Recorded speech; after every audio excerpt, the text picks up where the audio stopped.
Good morning, I'm Abheudaya Shrestha, and these are the headlines of the hour. The meeting of the Constitutional Council held at the Prime Minister's official residence in Balwatar this morning. The meeting takes the decision to appoint Samyam as the Auditor General.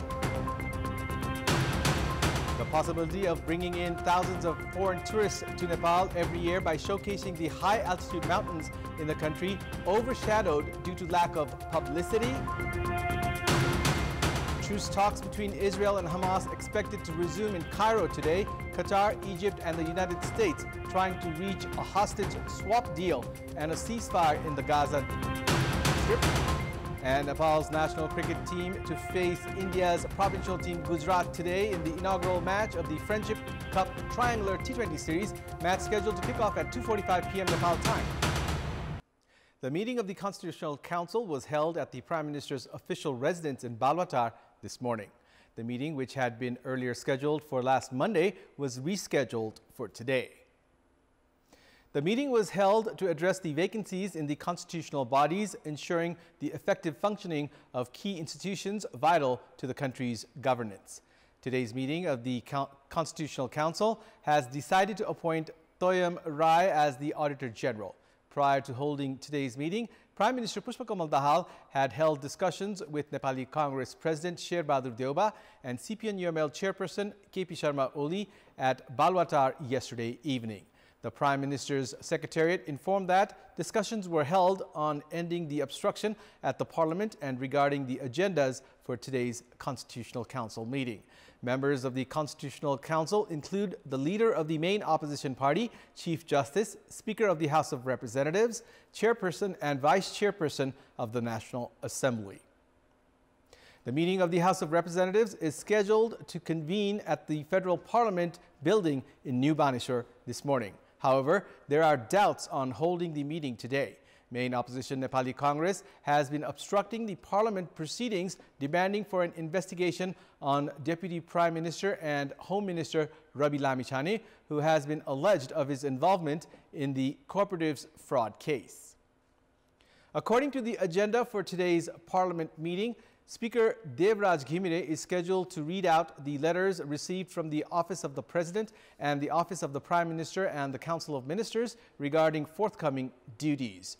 The Parliament Secretariat has also informed that Energy, Water Resources and Irrigation Minister Sakti Bahadur Basnet is scheduled to present a proposal for a comprehensive discussion on the agreements relating to the establishment of the International Solar Alliance. Likewise, Finance Minister Barsaman Poon is scheduled to ask for permission and register a proposal seeking authorization for the introduction of the Banks and Financial Institutions First Amendment Bill 2080. The by-election in Ilam Constituency 2 is scheduled for 27th of April next month. In the past, heavyweight candidates used to clash in the constituency. However, majority of the candidates competing this time around are youths. 5 parties have already decided on their candidates, while CPN-UML and Rashtriya Swatantra Party's 32-year-old candidates have already started their election campaign. The seat of the member of the House of Representatives was vacant in Ilam Constituency 2 after the death of former chair of the Constituent Assembly and former Speaker of the House of Representatives, Subhas Nemwang of CPN-UML, on 12th of August last year. Ruling CPN-UML has decided to field Subhas Nemwang's son, Suhang, its candidate for the by-election in Ilam Constituency 2. Suhang is a member of CPN-UML's Law Department. He has already started his election campaign in the constituency. Likewise, Rashtriya Swatantra Party has announced Milan Limbu as its candidate for the by-election in Ilam. Milan was active as a journalist prior to running in the election.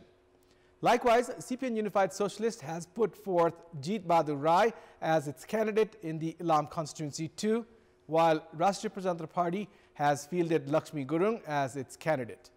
Meanwhile, Janmat Party has decided to put forth Premdeep Thamsuhang as its candidate. Likewise, Dekendra Limbu and Arjun Bikram Shahi are making preparations to become independent candidates in Ilam Constituency 2. Meanwhile, Nepali Congress and CPN Mao Center have not decided on their candidates yet. It's now time for our segment Public Pulse, where you text us with your opinion. Public Pulse. Here's the question.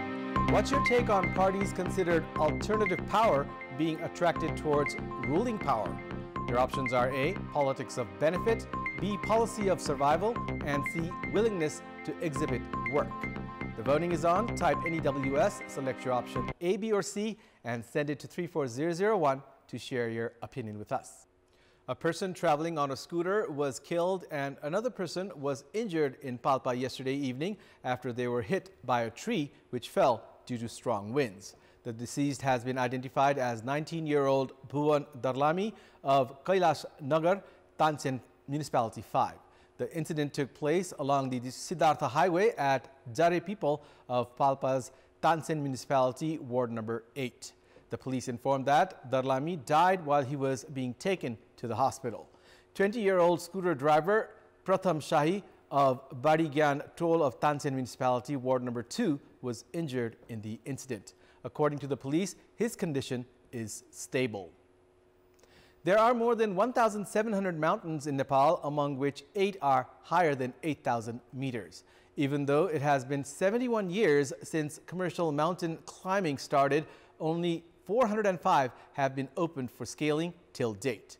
Although there is a possibility of bringing in a lot of tourists to Nepal by showcasing the highest mountains in the world, they have been overshadowed due to lack of publicity. More in this report. More than 2,000 mountains that spread from Kanchenjunga in the east to Apisaipal in the west have multifaceted importance. These mountains that were once considered as Nepal's security shield are connected to the lives of 400 million people living in the Himalayas and down to the banks of the Ganga River. Nepal has been the choice of many adventure tourists because of the Himalayan range that stretches from east to west at around 1,400 kilometers. Along with the highest peak, Mount Everest, 8 of the 14 mountains in the world above 8,000 meters are in Nepal. Tenzing Norgay Sherpa and Sir Edmund Hillary of New Zealand successfully climbed Mount Everest for the first time on 29th of May 1953, and mountain climbing in Nepal took off commercially. In this period of 71 years, the number of people who have climbed Mount Everest is more than 7,000. Even though 7 decades have passed since the beginning of commercial mountaineering in Nepal, permit is issued only for 405 mountains for climbing. The number of mountains suitable for climbing in Nepal is more than 1,700, while only 27 mountains that range from 5,500 meters to 6,500 meters are permitted for ascending by the Nepal Mountaineering Association.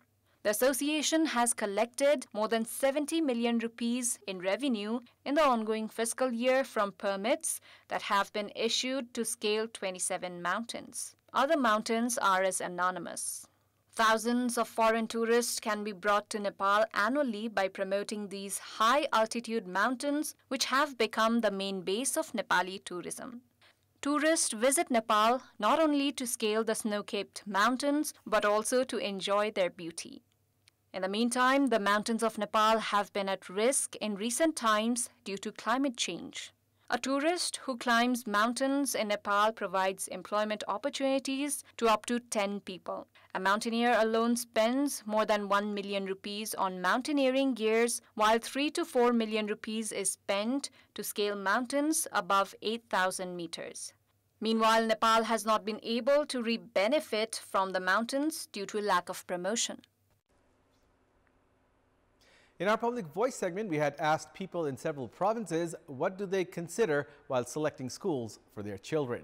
Let's take a look at what they had to say.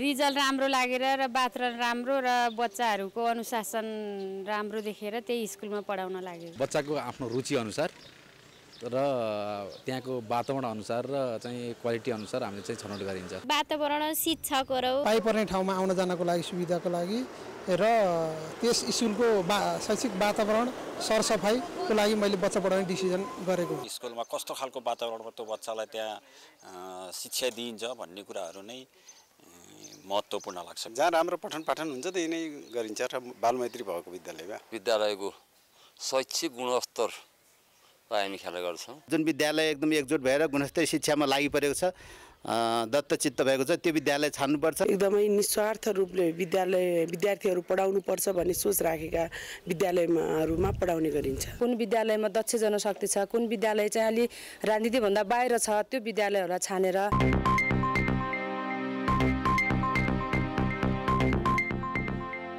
It's time now for the international update.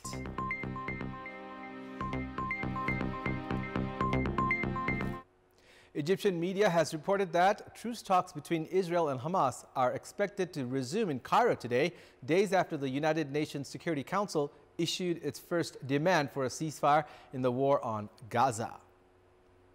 The resumption of indirect negotiations reported by Egypt yesterday comes as more protests against Israeli Prime Minister Benjamin Netanyahu erupted in Israel's capital. Many Israelis feel that Netanyahu is the main obstacle to signing a deal with Hamas and bringing the captives held in Gaza back home.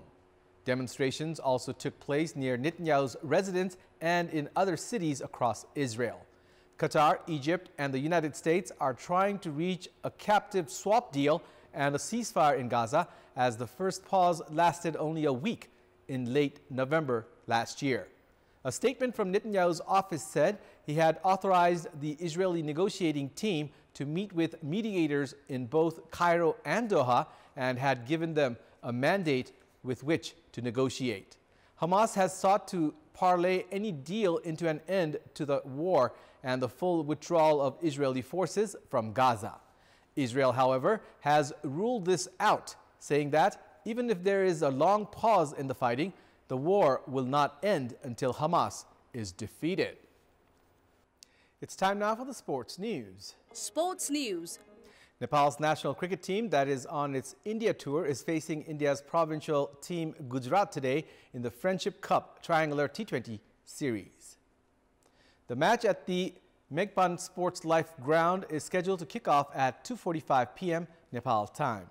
Team Nepal is playing the round-robin triangular T20 series against India's provincial teams Gujarat and Baroda in preparation for the upcoming ACC Premier Cup and the T20 International World Cup.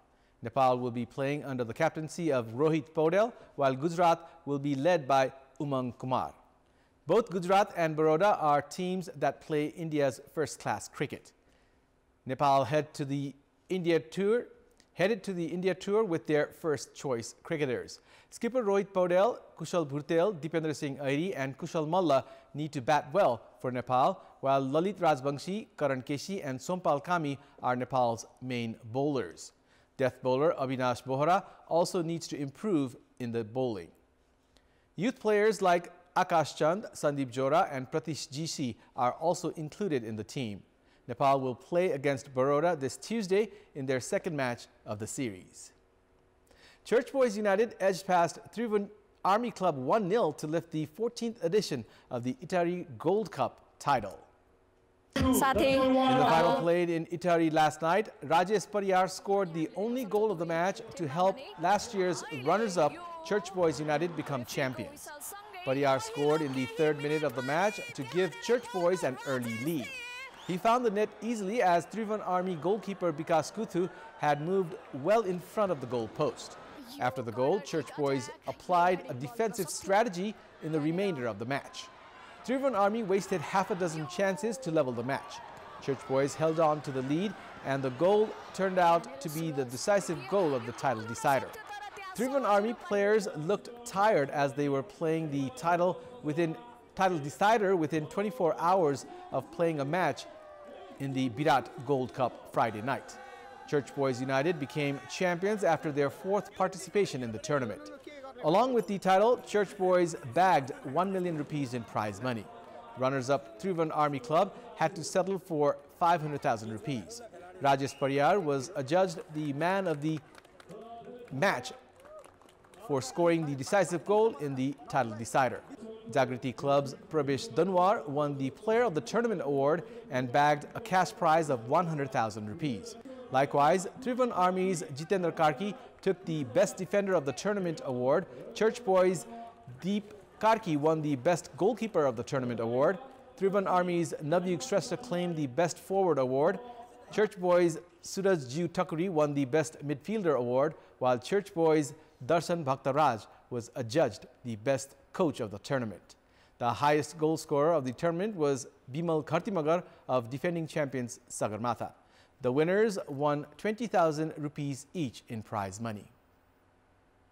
Morang District Football Association edged past Bhutan's Royal Thimphu Football Club 3-2 to advance into the semi-finals of the 8th edition of the Virat Gold Cup football tournament.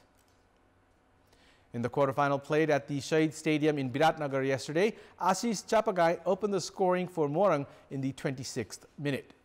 Sushil Rai then scored in the 33rd minute to double Morang's lead.